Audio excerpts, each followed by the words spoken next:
मित्रों, एक थाने में एक शख्स नॉर्मल से कपड़े पहन करके और थोड़ा सा मायूसी भरा चेहरा लेकर के थाने के अंदर पहुंचता है। और जो गेट पर प्रहरी जो खड़ा हुआ था, पहरा जिसको बोलते हैं, उससे जाकर के कहता है कि भैया मेरी मोटरसाइकिल गुम हो गई है और मुझे अपनी रिपोर्ट लिखवानी है। तो पहरा रिपोर्टर मुंशी जहाँ बैठा है ऑफिस की तरफ जो उसको इशारा करता है, और वो जा कर के वो व्यक्ति मुंशी से जब मुखातिब होता है तो मुंशी को बताता है जाकर के कि सर मेरी मोटरसाइकिल, अभी मैं घर से सब्ज़ी लेने के लिए मार्केट आया था और मेरी जब मैं सब्ज़ी खड़ी करके मोटरसाइकिल और सब्ज़ी लेने के लिए गया हूँ और इतनी देर में जब पलट के वापस आया हूँ तो मेरी मोटरसाइकिल मुझे वहाँ पर नहीं मिली, तो मुझे अपनी मोटरसाइकिल की रपट लिखवानी है।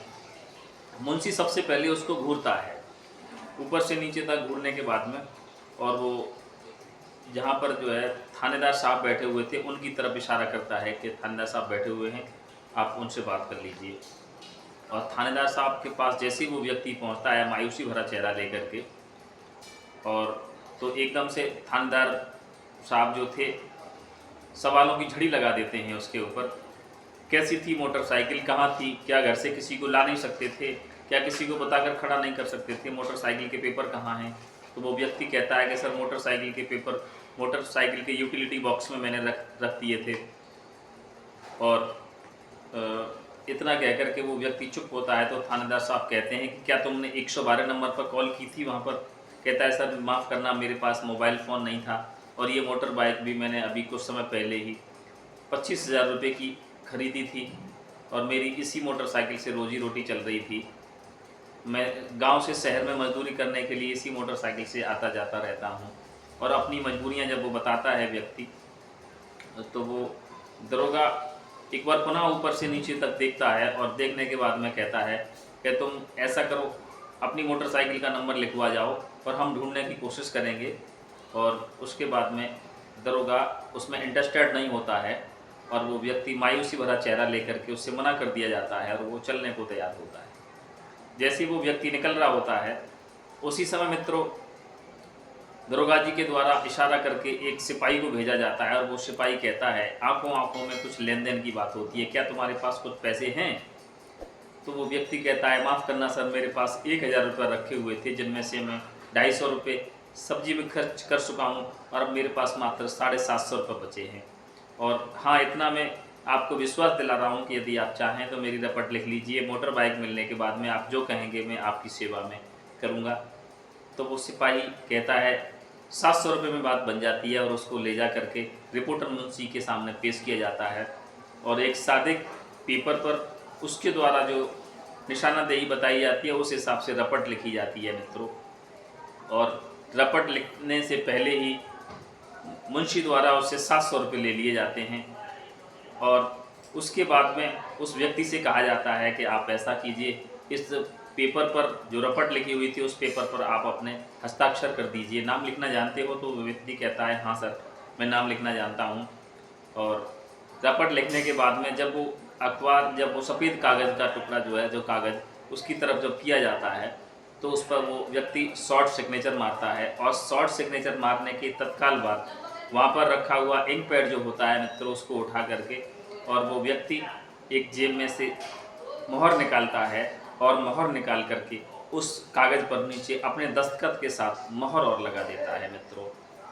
दोस्तों, जैसी उस मोहर की तरफ रिपोर्टर मुंशी वहाँ पर खड़े सिपाही की नज़र पड़ती है तो उस पर जो लिखा हुआ था, जो मोहर पर अंकित था, उसको देख करके सबके पैरों तले जमीन खिसक जाती है।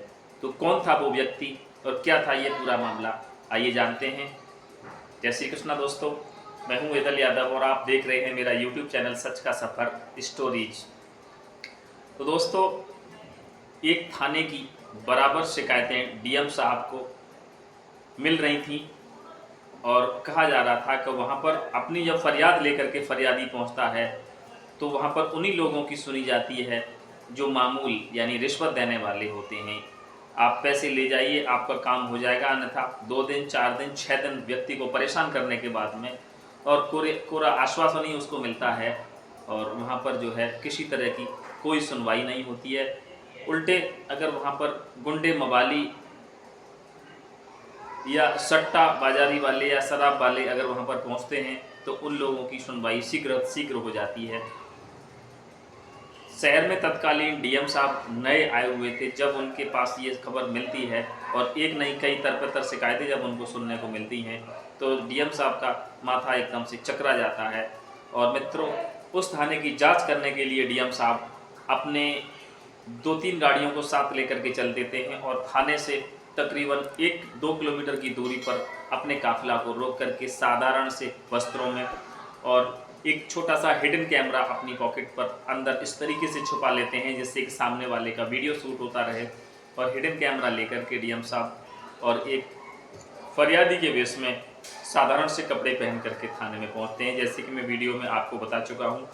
मित्रों, जैसे ही उस कागज़ पर जिला अधिकारी की मोहर देखते हैं तो एकदम से रिपोर्टर मुंशी के कान खड़े हो जाते हैं और जय हिंद बोलते हुए अपनी कुर्सी से उठ करके खड़ा हो जाता है। वहाँ पर सिपाही भी सावधान की पोजीशन में एकदम से सैल्यूट करता है। दरोगा जी दूर से इस मंजर को देख रहे थे और आंखों में रिपोर्टर मुंशी ने इशारा किया। अब क्या था, आनन फानन में तुरंत डीएम साहब की पहचान हो जाती है दोस्तों।